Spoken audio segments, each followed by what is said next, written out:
Recording in progress.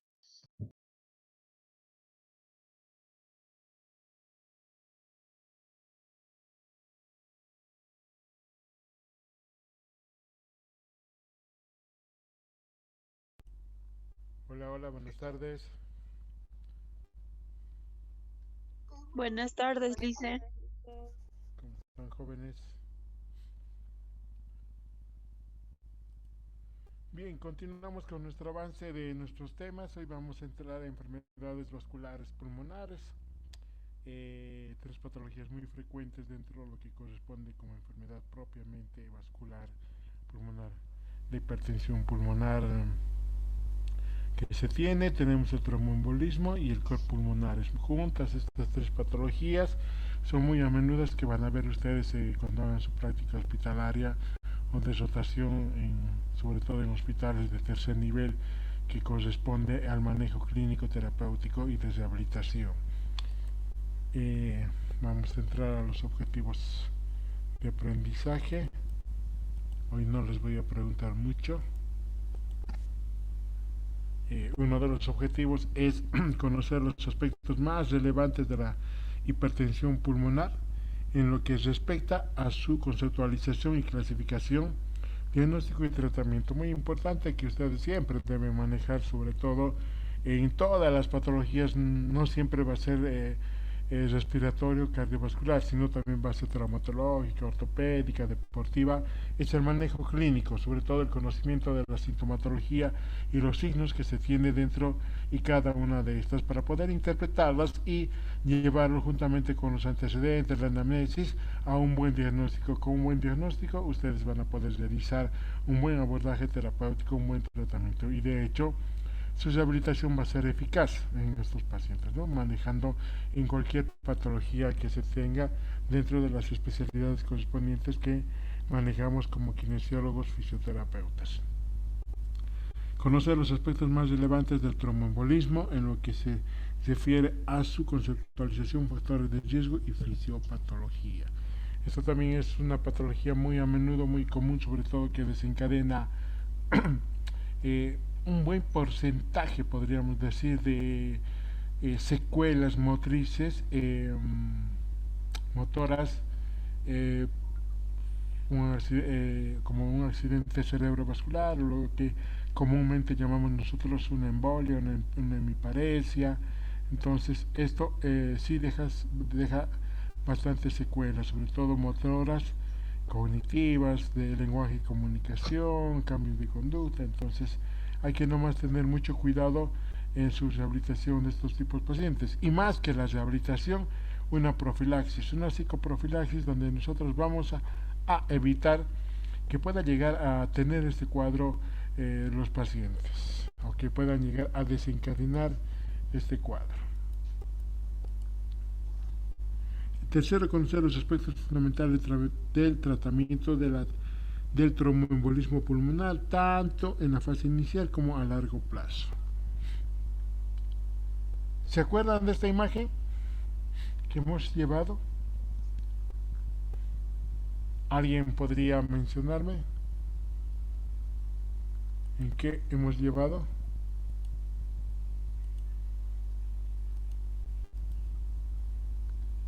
¿Alguien se acuerda? ¿Podría mencionarme? Hola, hola. No encuentro dónde está.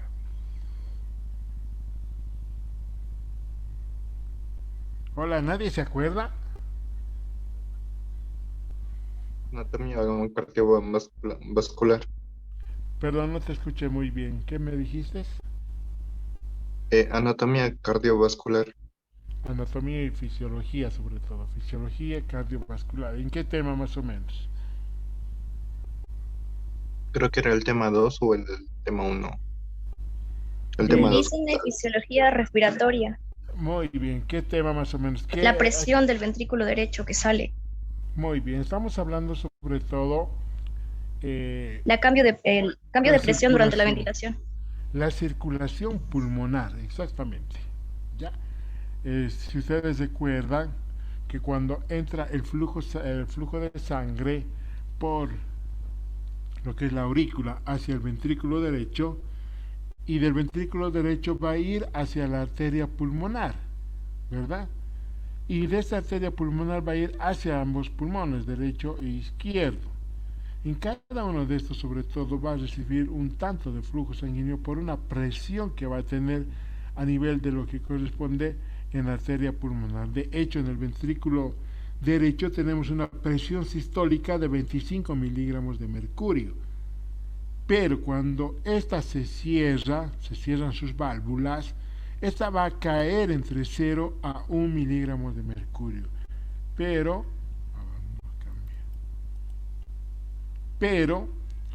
a nivel de lo que corresponde a la arteria pulmonar, ya, la presión sistólica sigue siendo 25, pero cuando se cierra esta válvula va a disminuir a 8 miligramos de mercurio, y estamos hablando más o menos de una presión media, ya, una presión media de 15 miligramos de mercurio.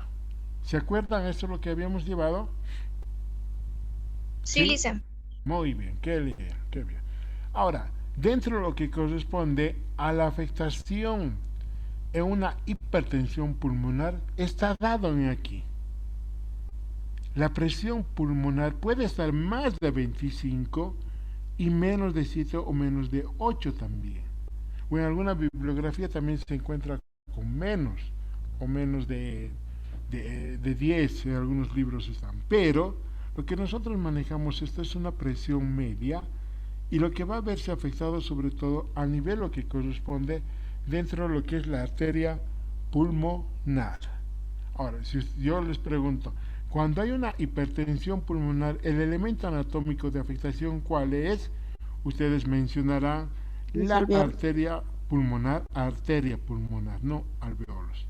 La arteria pulmonar, ¿ya?, que va a verse afectado por la presión sistólica. Bueno, se va a mantener entre esta, pero lo que va a verse afectado es la presión, la presión media que va a corresponder, ¿ya? Pero en muchos de los casos, lo que les decía, va a haber una variación en estos casos, ¿ya?, que les voy a hablar enseguida. ¿Entendido esta parte, verdad? ¿Sí? ¿Puede repetir una vez más, Lisa? Bien. Cuando hay una hipertensión pulmonar, lo que va a verse reflejado o afectado, sobre todo en esta patología, es la arteria vertebral, ¿ya?, juntamente con las presiones y el flujo que va a tener en este lado. Y cuando se afecta esta arteria pulmonar, muchas veces este cierre de las válvulas va a hacer que este flujo se retorne hacia los sistemas, hacia el sistema circulatorio, por este lado, por el lado derecho. O sea, va a volverse por la vena cava superior, por la vena cava inferior. Entonces no va a haber una buena circulación a este nivel. Y es por eso que en muchos de los casos, muchas veces, este ventrículo derecho va a verse afectado también, ¿ya?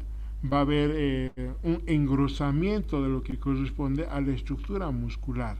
¿Por qué? Porque está cerrado y esto se está dilatando, y hay un retorno, un retrógrado de lo que corresponde al flujo sanguíneo. Por lo tanto, son estos los que están afectados dentro de lo que es una hipertensión pulmonar. ¿Ahora más claro? Sí, Lisa. Muy bien. La hipertensión pulmonar se define como el aumento de la presión arterial pulmonar media, ¿ya? Presión arterial. Nosotros hemos nombrado que una presión arterial media es de 15 más o menos, ¿ya? Pero en estos casos nosotros vamos a ver afectados más de 25, ¿ya?, de presión de miligramos de mercurio. Esto es lo que estuvimos hablando hace ratito, ¿ya? Tenemos una presión media de 15, pero nosotros vamos a tomar en cuenta cuando hay una afectación más de 25 miligramos de mercurio. Dentro de lo que corresponde a los valores normales de más o menos 3. Se puede estar aumentado o puede estar disminuido también en esta afectación. Y ustedes pueden ver en las imágenes de las placas radiográficas, tenemos un aneurisma sacral encallado aórtico, visible en proyección lateral, como también tenemos una cardiomegalia con hipertensión pulmonar. Fíjense el tamaño de corazón que está presentando en este pulmón o en esta placa radiográfica que estamos observando, ¿no? Nótese los hilios aumentados, también están bastante aumentados. Vamos a aceptar estos compañeros. Ahora, dentro de las características hemodinámicas se pueden distinguir en hipertensión pulmonar precapilar, ¿ya? También hemos hablado de la hipertensión, bueno, dentro de lo que es la circulación pulmonar, hemos hablado de lo que corresponde a nivel de la circulación de la arteria pulmonar, pero también de la circulación capilar pulmonar. ¿Y cuánto es la presión capilar pulmonar? ¿Se acuerdan? 7 milímetros sobre mercurio. 7. Muy bien, exactamente. ¿Qué apellidas? Portillo, Lisa. Portillo, muy bien, estás repasando, creo. ¿O eres estudiante de medicina también? No, Lisa. Me vas a hacer recuerdo, ¿ya? Te debo un puntito, estás respondiendo bien. Bien, tenemos aquí, dentro de las características hemodinámicas, vamos a distinguir dos aspectos muy importantes. Uno es lo que es el precapilar. Voy a poner con puntero, por favor, un ratito. Precapilar y el postcapilar. Cada uno de estos van a tener unos valores muy diferentes en los cuales vamos a tomar o identificar para su diagnóstico correspondiente. En el precapilar tenemos en la que la presión capilar pulmonar o presión de enclavamiento, ¿no? Que traduce la presión en la aurícula izquierda. Recuerdan que nosotros no podemos tomar directamente una medición de la aurícula izquierda, ¿verdad? ¿Se acuerdan? Teníamos que hacer un estudio, bueno, es el médico cardiólogo, el especialista, quien realiza ese estudio a través de una introducción de un clavamiento de un tipo, no sé, una aguja podríamos decirle, que va a introducir hasta la aurícula y ventrículo izquierdo para tomar cuánto es la presión, ¿no? Entonces, eso es lo que se denomina enclavamiento, ¿no? hasta la aurícula izquierda. Es más o menos 15 miligramos de mercurio y tiene unas resistencias vasculares pulmonares elevadas de más o menos 3 V. Estas características hemodinámicas englobarían a los grupos 1, 3, 4 y 5. Estas son las características específicas de lo que corresponde a una hipertensión pulmonar y lo que estamos denominando una presión capilar pulmonar. Y lo que tenemos también es una hipertensión pulmonar postcapilar que engloba al grupo 2, sobre todo en lo que corresponde a una hipertensión pulmonar desarrollada por cardiopatía izquierda, donde la presión capilar pulmonar y por lo tanto la aurícula izquierda estaría elevada más o menos, más sobre todo de 15 miligramos de mercurio, lo que corresponde hacia el lado izquierdo. Van a disculpar un poco, estoy con una tos, resfriado. La clasificación clínica de la hipertensión pulmonar tenemos de la siguiente manera: hipertensión arterial pulmonar, tenemos la hipertensión pulmonar secundaria a cardiopatía izquierda, tenemos la hipertensión pulmonar secundaria a enfermedades pulmonares y otras hipoxias, tenemos la hipertensión pulmonar tromboembólica crónica y la hipertensión pulmonar de mecanismo desconocido y otro multifactorial. Aspectos muy importantes en los cuales van a desencadenar estos elementos como una hipertensión pulmonar. La clínica, esto es generalmente consecuencia de lo que va a verse afectado a nivel de la estructura de la arteria pulmonar, del engrosamiento de lo que es el músculo de la parte de ventrículo derecho. Si nosotros vemos que hay una disminución de la presión y una disminución del flujo también a nivel de lo que corresponde a la arteria pulmonar, no está llevando bastante sangre hacia los pulmones, por lo tanto el la oxigenación va a verse disminuido, va a haber una hipoxia, ¿no? Y al ver una hipoxia va a presentarse una disnea progresiva. Muchas veces esta va a empezar con el ejercicio, ¿ya? O el paciente empieza o la persona empieza a caminar 5, 10 cuadras, caminaba y de pronto esta va perdiendo su capacidad de esfuerzo, por lo tanto va a tener una disnea de esfuerzo, pero en muchos de los casos esta disnea de esfuerzo llega a ser una disnea de reposo también, porque estos pacientes van a presentar esa disminución, una hipoxia, y por lo tanto el paciente, e incluso en decúbito dorsal o en decúbito lateral, va a presentar esa dificultad respiratoria, esa sensación de ahogo, que le falta aire, que tiene opresión en el pecho, factores que denominan los pacientes para poder identificar una disnea progresiva o en estado de reposo. Ahora, también recuerden, no sé, bueno, tienen que recordar que si hay una mala oxigenación, una mala perfusión, una mala hematosis a nivel pulmonar, por lo tanto la capacidad pulmonar del paciente también va a verse disminuido, el volumen que tenía que ingresar hacia los pulmones va a verse afectado, por lo tanto esa capacidad va a disminuirse también, ¿no? Entonces esto hay que tomar en cuenta al momento de realizar sobre todo la fisioterapia después del tratamiento clínico que van a tener estos pacientes.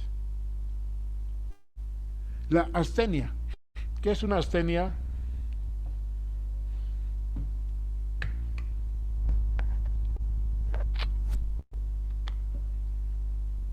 ¿Qué es la astenia?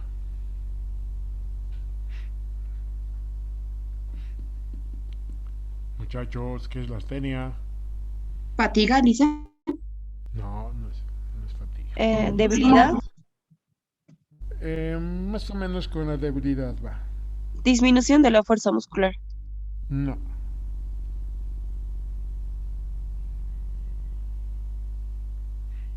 Es el agotamiento. Generalmente los pacientes se sienten cansados, con sueños, sin ganas, todo el tiempo paran echados en la cama, queriendo dormir, no tienen suficiente fuerza en miembros superiores e inferiores. Eso es lo que manifiestan los pacientes cuando tienen una astenia. Entonces el debilitamiento. Cuando presentan esto a consecuencia de lo que va a corresponder una falta de oxigenación en todos los tejidos que tenemos a nivel del organismo. Y esto se da por la hipertensión pulmonar, ¿no? Por la afectación que va a presentar por la falta de flujo y la oxigenación hacia los diferentes tejidos. Debilidad muscular.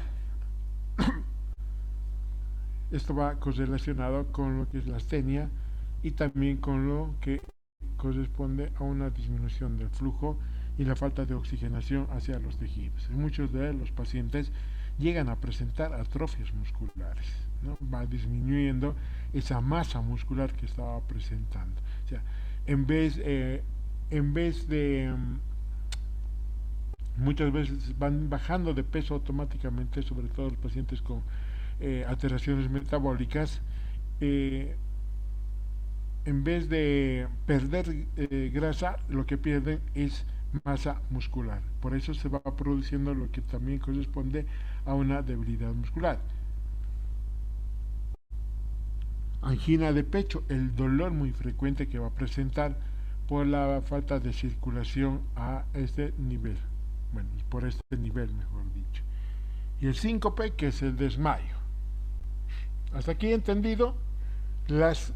Estos 5 síntomas que nosotros estamos observando como clínica en estos pacientes es esa consecuencia por la dificultad del flujo que está teniendo a nivel de la arteria pulmonar que está yendo hacia los pulmones, y esto va a desencadenar también en coordinación juntamente con los pulmones ciertos problemas en el cuerpo de la persona que se está afectando, como ser la disnea, astenia, debilidad muscular, angina de pecho y el síncope. Pero también nosotros vamos a ver otra sintomatología que va a estar exacerbándose, como les decía, ¿no? La disnea en reposo, si el cuadro clínico va afectándose más y va desarrollando o empeorando. Y el edema en las extremidades inferiores, ¿por qué se dará? Si hacen un análisis de lo que hemos hablado de la circulación pulmonar, ¿por qué se da el edema?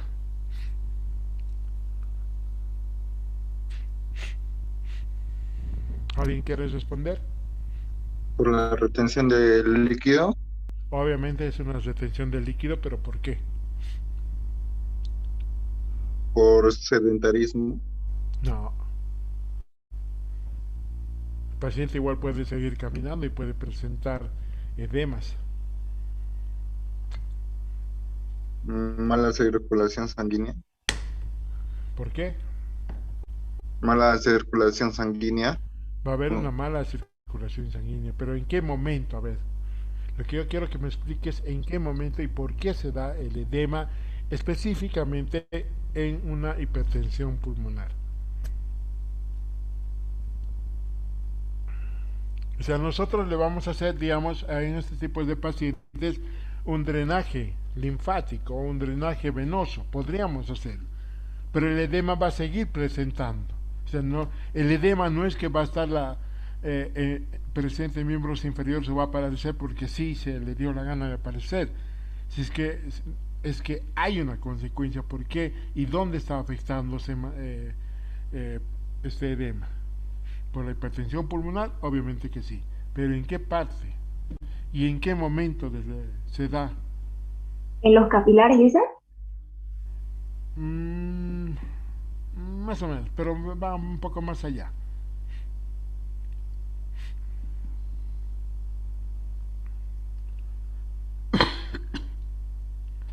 Cuando, si ustedes se acuerdan, cuando hemos hablado dentro de lo que va a ir a nivel del flujo del ventrículo derecho hacia la arteria pulmonar, hay un retrógrado, ¿verdad?, del flujo de la sangre. He indicado que esta se va a volver muchas veces por la vena cava superior y por la vena cava inferior. Entonces va a haber un retorno nuevamente de este flujo sanguíneo y esto se va a ir acumulando sobre todo en los miembros inferiores a nivel de los pies, los tobillos y pierna. Entonces, si nosotros mantenemos esa clínica o no mejora el médico esta patología, sobre todo lo que desencadena el nivel de lo que es el ventrículo y la arteria pulmonar, entonces va a continuar nomás este edema. Entonces, una vez que mejore esto, de por sí también va a ir mejorando este síntoma del edema. Pero en muchos de los casos nosotros podemos trabajar con un drenaje ya venoso y un drenaje de los ganglios linfáticos. Una distensión abdominal por la sobrecarga de fluidos, sobre todo el acúmulo del agua, sobre todo a este nivel. Una ascitis puede llegar a presentar también a este nivel. Ahora, es muy importante sobre todo que nosotros vayamos a identificar en la exploración física los ruidos cardíacos que vamos a escuchar a este nivel. Tenemos diferentes sonidos que van a poder identificarse para hacer un diagnóstico diferencial. Y el electrocardiograma, vital de importancia, porque va a haber una variación dentro de lo que son las ondas, ¿ya?, de un electrocardiograma. Esto los voy a enseñar a interpretar en la parte práctica, creo que está, no me acuerdo, del electrocardiograma.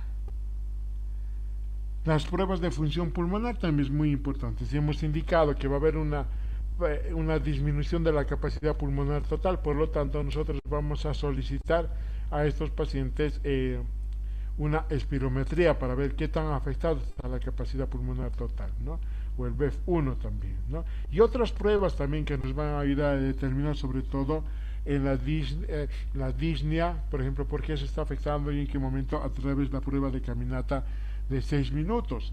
Y esto va a ser también importante, sobre todo para que puedan desarrollar un plan de tratamiento en nuestros pacientes con afectaciones cardiorrespiratorias. Y el análisis de sangre, que es necesario sobre todo a nivel del estudio bioquímico hematológico, para tener en cuenta sobre todo la función tiroidea, ¿no?, de si hay alguna afectación alterada, sobre todo alta o baja, una hiper o hipotiroidismo. La serología para ver el virus de la hepatitis o el virus de lo que corresponde a una deficiencia humana, el VIH o PBS que se tiene. Aquí tenemos la tomografía computarizada de alta resolución, que es muy importante sobre todo para determinar el tamaño de lo que va a verse afectado la arteria pulmonar. Generalmente los médicos, los cardiólogos solicitan una tomografía para determinar el tamaño de lo que es la arteria pulmonar y lo que corresponde al ventrículo derecho. Una gamografía pulmonar, lo que se va a observar aquí es la ventilación, perfusión, ya a ese nivel. Y aquí tenemos un video, lo que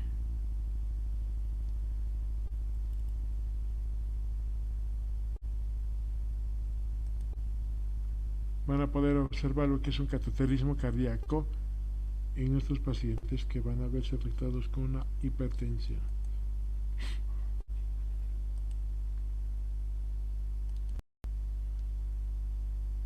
Cardíaco derecho se utiliza para esclarecer las siguientes preguntas. ¿Presenta el paciente hipertensión pulmonar?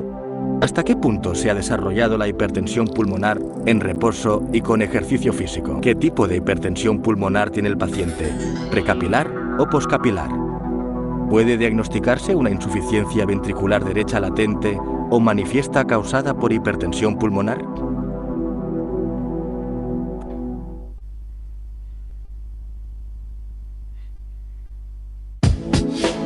El cateterismo cardíaco derecho es la herramienta diagnóstica más importante en la hipertensión pulmonar y con una buena formación, su utilización no es complicada.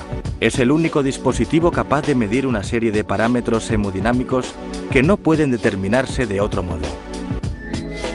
Su funcionamiento se basa en el principio de los vasos comunicantes.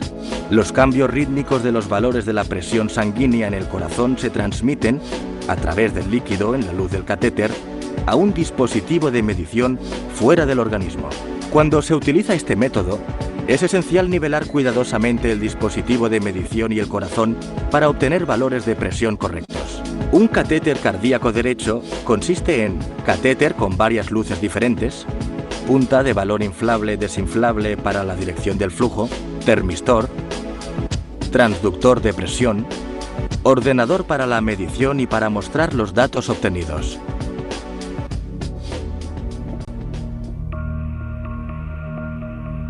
Una de las funciones del balón de la punta es guiar el catéter hasta el destino deseado.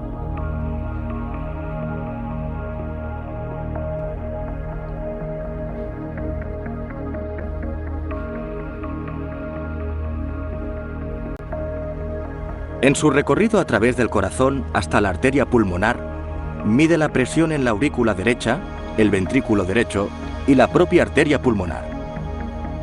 A partir de estas mediciones directas, realizadas con el catéter, se pueden calcular otros parámetros hemodinámicos.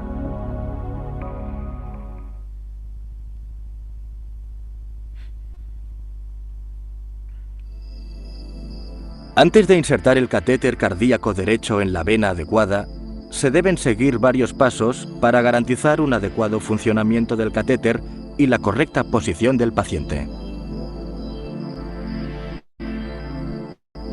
Los instrumentos de medición deben calibrarse de acuerdo con las instrucciones del fabricante. Hay que examinar el balón inflable en la punta del catéter para asegurarse de que no presenta daños ni fugas de aire. Esto se puede realizar sumergiendo el balón inflado en una solución estéril. Si tras la inserción se produjera una ruptura del balón durante el inflado, se podría producir una embolia gaseosa. Con el paciente en posición de decúbito supino, se coloca el transductor a la altura de la aurícula derecha para establecer el punto cero. Este punto cero de referencia debe determinarse con cuidado, utilizando una regla de calibrado del tórax. Cuando se manipula un catéter cardíaco derecho, deben cumplirse en todo momento condiciones estrictamente asépticas de acuerdo con la política de la institución. Anatómicamente, hay varias posibles vías para que el catéter cardíaco derecho pueda acceder al corazón. Puede insertarse en la vena subclavia, vena femoral, vena cubital mediana o en la vena yugular interna. A menudo, para introducir el catéter, se selecciona la vena yugular interna derecha por ser la vía más directa al corazón y también porque se identifica rápidamente y es de fácil acceso. Se desinfecta la piel en la zona de inserción y se aplica un anestésico local. Se efectúa la punción de la vena yugular interna derecha y se inserta el alambre guía.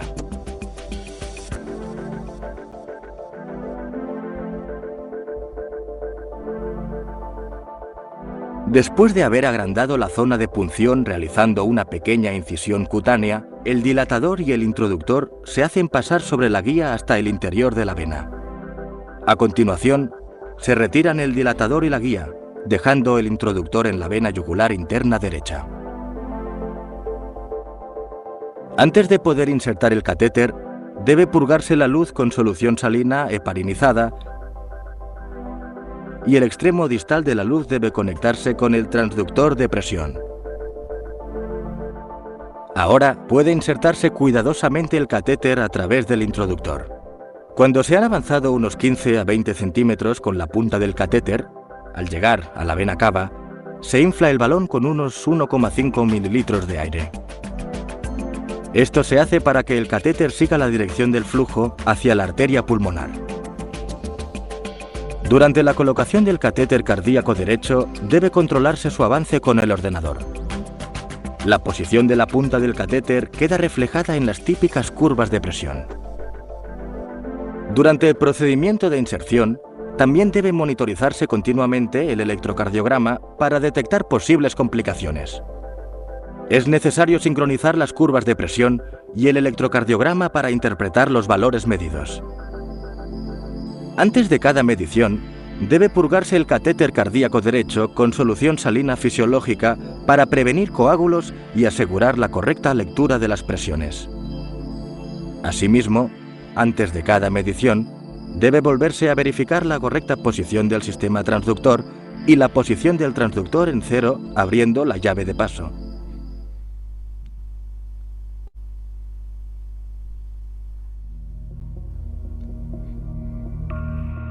Una vez se ha situado el catéter cardíaco derecho y está en el punto cero, puede efectuarse la medición invasiva directa de diferentes parámetros hemodinámicos. La lectura y el registro de estos valores se realizan en reposo, al final de la expiración y de forma sincronizada con el electrocardiograma. El primer valor que se mide y registra en milímetros de mercurio es la presión media en la aurícula derecha. Cuando la punta del catéter llega a la aurícula derecha, se observa una onda característica en el monitor que confirma la posición correcta de la luz proximal del catéter. La medición de la presión media en la aurícula derecha se realiza con el balón desinflado y en leve expiración. El valor normal es alrededor de 4 milímetros de mercurio. Se consideran como patológicos los valores superiores a 8. Tras permitir que la punta del catéter, flotando en el torrente sanguíneo, atraviese el corazón derecho hasta introducirse en la arteria pulmonar, el balón se desinfla de nuevo y pueden determinarse 3 valores de presión. Al igual que antes, se confirma la posición correcta del catéter mediante la monitorización de la curva típica de presión para esta localización. Los 3 valores de presión que se miden aquí al final de la expiración son la presión arterial pulmonar sistólica, diastólica y media. Antes de efectuar las mediciones, se repite el calibrado del punto cero. Valores considerablemente superiores a los fisiológicos indican una hipertensión pulmonar. La siguiente medición es la de la presión capilar pulmonar. Aunque el catéter nunca llega al ventrículo izquierdo o a las venas y capilares pulmonares, es posible medir con este los valores de presión de estos vasos. Para efectuar estas mediciones, el catéter cardíaco derecho aprovecha el hecho de que los valores de presión en el ventrículo izquierdo, la aurícula izquierda y las venas y capilares pulmonares se encuentran al mismo nivel al final de la diástole. Al llegar a la posición confirmada de enclavamiento capilar pulmonar, se infla lentamente el balón hasta cerrar de forma transitoria las ramas de calibre medio de la arteria pulmonar. Los valores de presión medidos en esta situación corresponden a la presión capilar pulmonar y en el monitor se observa su forma típica de onda. El intervalo normal de los valores fisiológicos de la presión capilar pulmonar se sitúa entre 6 y 12 milímetros de mercurio. Valores superiores a 20 son patológicos. Todas estas mediciones se realizan al final de la expiración. El balón debe volverse a desinflar tras 1 a 2 minutos para evitar la ruptura de los vasos y el infarto pulmonar. Si el paciente padece hipertensión pulmonar, el enclavamiento no debe durar más de 10-14 segundos. Tras desinflar el balón, la curva representada en el monitor vuelve a la de la presión arterial pulmonar. El gasto cardíaco es otro parámetro importante que influye en la perfusión sanguínea de los órganos. Para establecer su valor, se emplea el principio de la termodilución. Después de confirmar la posición correcta de la luz proximal del catéter, se inyectan 10 mililitros de cloruro sódico fisiológico helado. La velocidad a la que se diluye el líquido frío en el torrente sanguíneo depende del gasto cardíaco. El ordenador calcula el gasto cardíaco a partir de las mediciones de la temperatura realizadas a lo largo del tiempo por la punta del catéter. Para obtener un gasto cardíaco medio exacto, se efectúan 3 mediciones que deben aumentar a 5 en caso de fibrilación auricular. Justo antes de medir el gasto cardíaco, se registran la presión arterial sistólica, la presión arterial diastólica y la frecuencia cardíaca. Estas últimas mediciones se precisan posteriormente para calcular otros parámetros hemodinámicos. Si se precisaran más de 3 mediciones del gasto cardíaco, se volverán a registrar la presión arterial sistémica y la frecuencia cardíaca. Un valor típico de gasto cardíaco debería ser de unos 5 litros por minuto en hombres y unos 4,5 en mujeres. El intervalo normal de un adulto se encuentra entre 4 y 8. Otro parámetro que pueda obtenerse a través del método de termodilución modificada es la fracción de eyección del ventrículo derecho. Esta indica la función de bomba sistólica del ventrículo derecho. Se mide en porcentajes y los valores normales se sitúan entre 40 y 60. Otro parámetro que se obtiene a través del cateterismo cardíaco derecho utilizado para evaluar la oxigenación tisular es la tasa de saturación venosa mixta de oxígeno, que se mide en tanto por ciento. La sangre para la determinación de la tasa de saturación venosa mixta de oxígeno se extrae de la arteria pulmonar. Se descartan los primeros 2 mililitros de sangre para obtener mediciones exactas.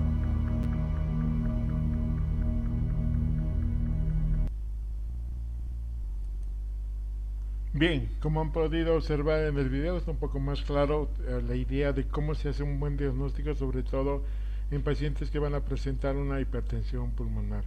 Esto es manejado clínicamente sobre todo por el médico especialista, en este caso el cardiólogo, quien va a realizar sobre todo este procedimiento invasivo de mucho cuidado, porque hay que evitar que este mismo procedimiento puede llegar a poner en riesgo la vida del paciente, porque puede hacer una embolia gaseosa, es lo que mencionaba, ¿no? en el video, y una embolia gaseosa también va a sufrir lo que es a nivel del sistema nervioso central, que va a verse afectado la parte motriz, la parte cognitiva, que muchas veces no es porque el médico quiera hacer afectar a la vida del paciente, sino que a veces hay procedimientos en los cuales también se da por injurias, no porque por azares de la vida también, ¿no? Se va complicando la vida cuando se hace algún procedimiento invasivo, y hay que tener mucho cuidado en estos casos para hacer el diagnóstico de una hipertensión pulmonar. Tiene que ser específicamente del médico especialista. Bueno, el tratamiento es el en la cual van a tener que realizar los médicos, sobre todo van a estar dados por medidas generales, sobre todo se basa y se recomienda a estos pacientes la práctica de una actividad física adecuada y a su clase funcional. Si ustedes han visto todo el procedimiento de la sintomatología que ha estado presentando, como es la disnea, fatiga, debilidad muscular, astenia, dolor en el pecho.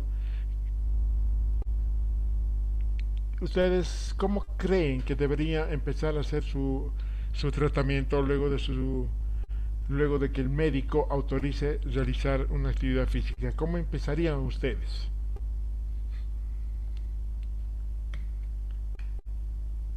¿Cuál es su criterio?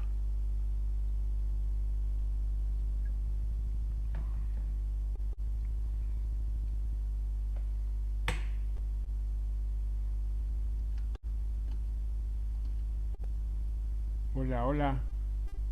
¿Qué pasó? ¿No quieren hablar?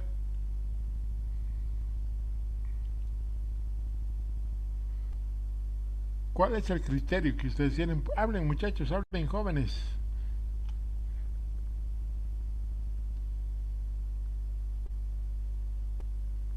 Hola, hola. ¿Me escuchan o no me escuchan? Jóvenes. Sí, se escucha. Sí, sí, se escucha, Lisa. Bien, ¿cuál es el criterio que ustedes tienen? A ver, dentro de las medidas generales aquí nos indican de que podría realizar una actividad física adecuada a su clase funcional. ¿Y ustedes cómo empezarían a realizar su tratamiento? O primeramente vamos a hacer una evaluación, ¿verdad? Dentro de la evaluación, ¿ustedes qué aspectos tomarían en cuenta para dar inicio a una actividad física? Por ejemplo, ejercicios cardiovasculares que generalmente se da a todos los pacientes ejercicios aeróbicos en estos pacientes que tienen afectaciones cardiovasculares. ¿Cómo empezarían? ¿Cuáles son los aspectos más importantes, fundamentales para hacer una evaluación kinésica?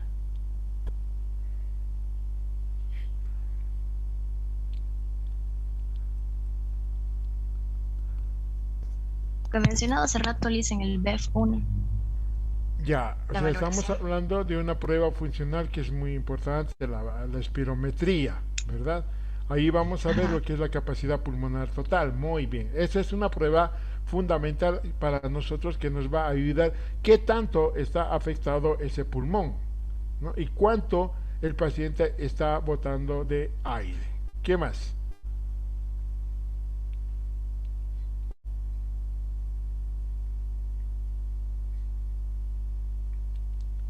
¿Qué más vamos a valorar? Signos vitales. Bueno, los signos vitales, vamos a evaluar lo que es la presión arterial, temperatura, algunas veces pueden presentar fiebre, frecuencia cardíaca, si estamos, perdón, frecuencia respiratoria.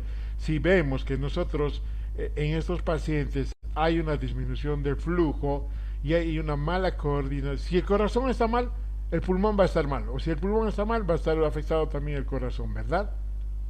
Entonces va a verse afectado también la frecuencia respiratoria, en este caso la frecuencia cardíaca igual.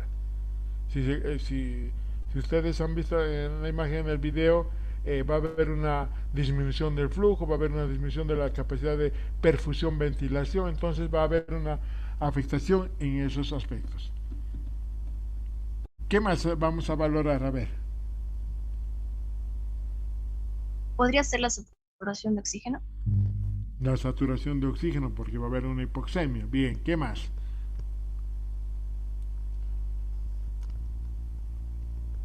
Y todos estos elementos, nosotros en qué tipo de prueba nosotros vamos a tomar mayor énfasis, sobre todo todos estos signos vitales. La frecuencia cardíaca, respiratoria, presión arterial, temperatura también tomamos, pero no es tan relevante. La saturación, el cansancio. ¿En qué tipo de prueba? Hemos estado hablando constantemente. En una anamnesis. No. La de 6 minutos, caminata de 6 En la prueba de caminata de 6 ¿no? minutos, sí. Ahí nosotros vamos a ver todos estos factores que es muy importante para determinar y dar inicio a nuestro plan de tratamiento. Entonces, jóvenes, ustedes ya están identificando en todos los pacientes, en su mayoría cuando tienen problemas cardiorrespiratorios vasculares, debemos realizar estas pruebas porque va a verse afectados, son funcionales en las cuales nos van a ayudar a dar inicio a un tratamiento kinesiológico. Siempre, en la mayoría vamos a ver estas pruebas, aunque tenemos otras más también, pero estas dos son muy, muy fundamentales para que nosotros identifiquemos la afectación funcional del paciente. Ahora, dentro de la estructura muscular también, hemos indicado que va a haber un debilitamiento muscular, tanto como miembros superiores e inferiores, y de la misma del mismo músculo respiratorio, inspiratorio, se van a ver afectados. Y por lo tanto nosotros tenemos que evaluar a estos músculos. Si nosotros vemos que un cuádriceps está muy debilitado, nosotros empezaremos a fortalecer, pero antes de fortalecer nosotros vamos a tener que hacer una evaluación a través, no sé, de un estudio, una valoración de Kendalls u otros, ustedes que tienen más conocimiento en esa área. Entonces, para dar inicio, estaré empezando con 4, ¿no? Aumentaré, disminuiré con las sesiones de fisioterapia o kinesiología. Entonces tenemos que tener algo nosotros escrito en la historia clínica para ver con cuánto estamos empezando y para hacer un seguimiento y para ver si nuestro tratamiento está siendo oportuno, está siendo eficaz o como también no está haciendo efecto en nuestro paciente, ¿no? Para eso nos sirve la historia clínica y las evaluaciones que vamos a realizar en estos pacientes. La terapia de apoyo se recomienda anticoagulación, sobre todo se usa sobre todo las heparinas, la warfarina, para evitar la coagulación en estos tipos de pacientes, ¿ya? ¿Alguna duda, alguna pregunta hasta aquí?